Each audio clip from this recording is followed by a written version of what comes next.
Welcome to the Deep Dive. Today, we're diving into a real heavyweight of personal development. Napoleon Hill's Think and Grow Rich. Yeah, a foundational text for so many people. Exactly. And it came out, what, 1937? Right smack in the middle of the Great Depression? That context is so important. People were desperate for hope, for a way out. Right. And Hill claimed he'd basically boiled down the secrets of, over 500 super successful people. We're talking Andrew Carnegie, Henry Ford, Edison. The big names at the time. Which is, well, quite a claim. It really is. And that's kind of the paradox we want to explore. How does this book, nearly a century old, with some, let's be honest, unverified stories, how does it still hold up? Mm-hmm. We're going to look at its famous 13 principles, things like desire, faith, the mastermind idea. Powerful concepts. Definitely. And the core message that jumps out straight away is, well, it all starts in your head, your mindset. It's more than just positive thinking, though, isn't it? Hill emphasizes having a definite chief aim. Yes. Knowing exactly what you want. Yeah. Visualizing it. Making it feel real. And what's fascinating is how relevant many of those principles still feel. Desire, faith, persistence, even autosuggestion. Okay, autosuggestion. We'll maybe get to that one. Yeah. But the point is, these aren't just about getting rich. They apply broadly to personal growth, career development, you name it. So it's not just think and get rich. No, I don't think so. It provides almost like a blueprint for action.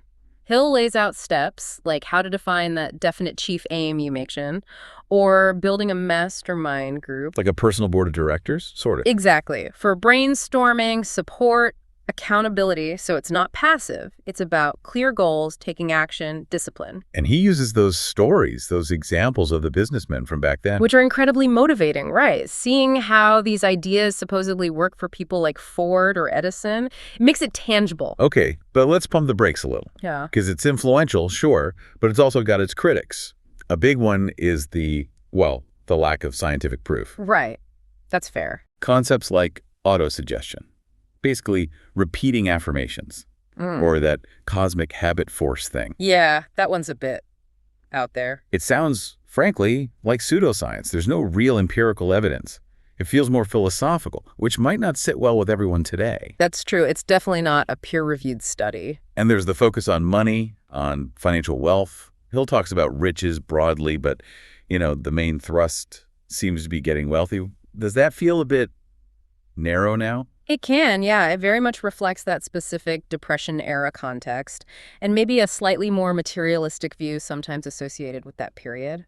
Modern definitions of success are often broader. Plus the writing style itself. It can feel a bit repetitive, maybe dated. And those big claims, especially about his access to Carnegie, historians have questioned those, haven't they? They have. There's debate about whether those interviews happened exactly as he described or if there was some exaggeration. So does that undermine the whole thing for you, if the foundational stories are shaky? That's a really important question, and I think it highlights why you need critical thinking when you read it. Yeah. The proof for specific claims might be weak, but the ideas themselves, they clearly struck a chord. Millions found value in them. You have to see it less as a factual report and more as, a philosophy of achievement rooted in belief and mental attitude.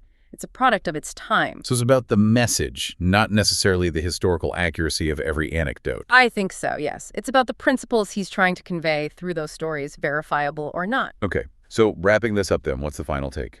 For me, Think and Grow Rich isn't really a step-by-step how-to guide like we might expect today. It's more of a philosophical framework for success. A mindset manual, almost. Exactly. Despite the dated bits, the maybe questionable claims, its influence is undeniable. So for its impact and the endurance of some core ideas, I'd give it an 8 out of 10. An 8 out of 10. Okay, so key takeaways for you listening.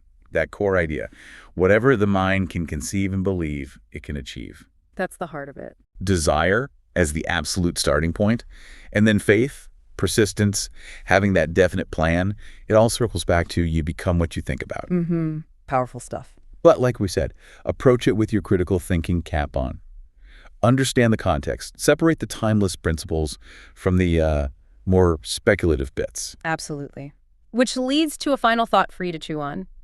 Given that historical context and the undeniable power of mindset it talks about, how do we best blend those classic ideas with what we know now from modern science and research in our own lives? How do we take the best of Hill and integrate it with contemporary knowledge? Precisely. Something to think about.